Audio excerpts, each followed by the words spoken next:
Alright, we take a look at units in this video. In order to completely describe a physical quantity for a measurement, we usually have to supply both a numerical value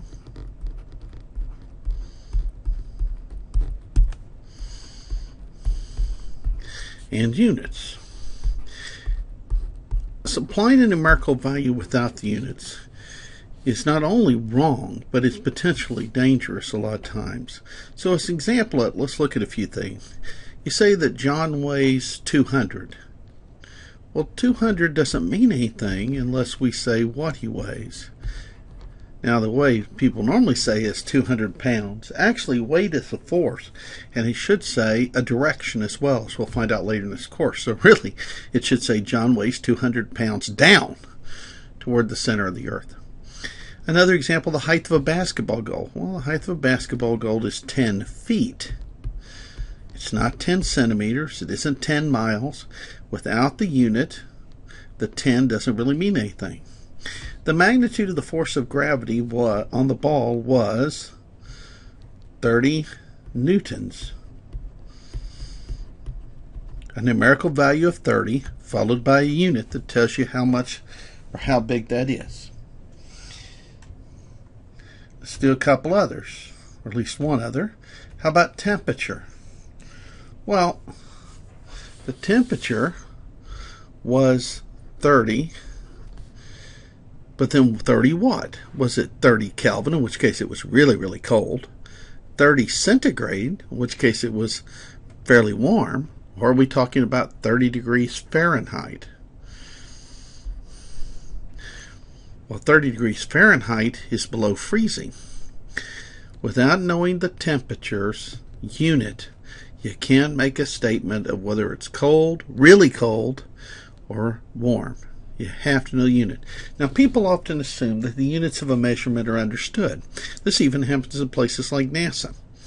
However, this is absolutely unacceptable because it can cause destruction of a design or even cause people to get killed.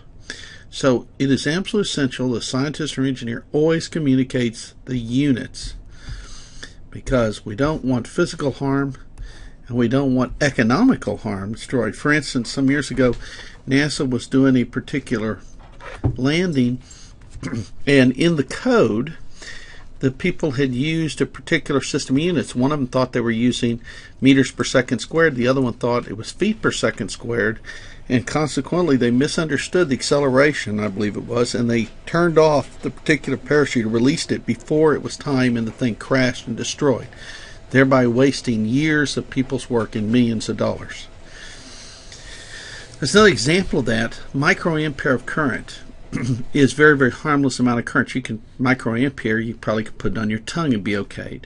But if it was an amp of current, it would kill you. Even if the number was 2 microamps, no problem. 2 amps, you're dead. The units are extremely important, maybe more important than the number themselves. The difference between 2 and 3 microamps is only a factor of 50%. The difference between a microamp and an amp is a million. Okay, so using the wrong units can have serious consequences. I will want units on all the problems you turn in. Failure to turn them in if they're supposed to be a unit, the problem is wrong. Now, there can be almost any number of different systems of units that you could build, but certain ones make sense. The System International, often called the metric system, has a lot of advantages over the English system that Americans use. Because of the fact that we use the English system, we do not make various products as high a tolerances as what other countries do, and it actually costs us a lot of money in terms of trade each year. The System International is based on a base 10 system. That's good because we use a base 10 system for numbers in our mathematics. It has a set of units often called the MKSA. And I will talk about why they're called MKSA, because there are many different base 10 systems. There's the CGSA and there's the MKSA. Chemists tend to like to use CGSA. They like centimeters, grams, and so forth. Physicists, because of the type of problems we work, prefer MKS. The first of those, the m, is based on the unit of length. The fundamental of unit of length in the MKSA system is the meter. That's where the m comes from. The unit of time is the second. That's where the s comes from. Inertia. Now, inertia is an interesting thing. Inertia is the desire of an object to want to go in a straight line at constant speed when no net external force is applied to it. The unit of inertia is known as the kilogram. Now, about 2.2 pounds of mass is about the same as 1 kilogram of mass. Mass is a measure of inertia. So that gives you some idea that we're talking about things that, are heavier than, for instance, an apple. We're talking about something that's like a small brick or something in size. That's more fitting physics. Now, if you were dealing with chemists, that would be such a large amount of chemical that would make sense. So they prefer CGSA, where the unit for them is the gram, 1/1000th of what physicists do. So there's where the K comes from. The A comes from current. Now, we won't deal with current in the first physics course, but in the second physics, in the spring, we usually deal with current, and in that one, current is the ampere, also known as just the amp for short. And ampere is named after the physicist Ampere. So that's where the A. There are many other units that show up: newtons, joules, and so forth. The Weber, the Gauss, the Tesla. But most of these others, they are what are called derived units. They are some combination of multiplying and division of these units right here. One of the nice things about all these units is that they're relatively easy to measure, and they can be measured very precisely.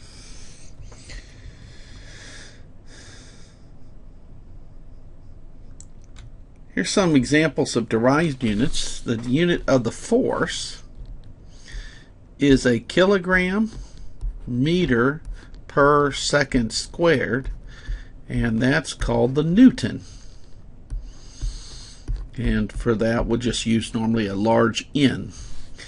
The kilogram meter squared per second squared, which you can see from above is a Newton meter, that's called the joule. The unit of acceleration is the meter per second squared. It doesn't have a shorthand name like these two do. It's just given this. My point is that all of these, no matter what they're called, are some combination of those fundamental units that we had before, in which we're just multiplying or dividing these base units. Now,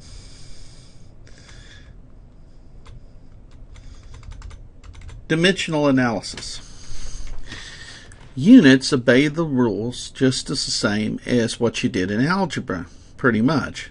So when we're building these derived units and when we're looking at things, we do what is called dimensional analysis. And that is, we look at the units to make sure that the units on two sides of an equation make sense, or that the units in each term are the same. So, key thing, units obey the same algebra rules that variables obey in algebra class. For instance, here we have an equation. I don't care really much about this equation, although it is a true physics equation. I just want to look at the units. Now, how do I describe in a book usually the difference between when I'm talking about the numbers that you put in and when I'm just talking about the units?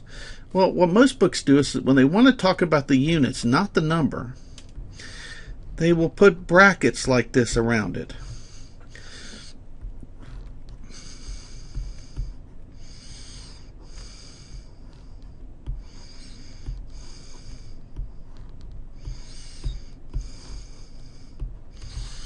And what this says is I'm not talking about the number, I'm just talking about the units that go with each one of these. Now, I don't know, let's say I don't know what the units of A are. Well, here's how I would find it. I would rearrange this equation for A just like I would have done it in algebra class. So this would be whatever the units were for X divided by whatever the units were for 1/2, whatever the units are for t, and those units would be squared. The units for x are the meters. The units for 1/2, it has no units in this particular equation. At least I wasn't told that it has units. Well, if it has no units, that's not a 0. That's like a 1. It simply doesn't do anything. The units here for time, that's in seconds. But it says that I'm to square that. So the units for acceleration that would make this equation true is if this were units were meters per second squared. That's how we find the units of an unknown quantity.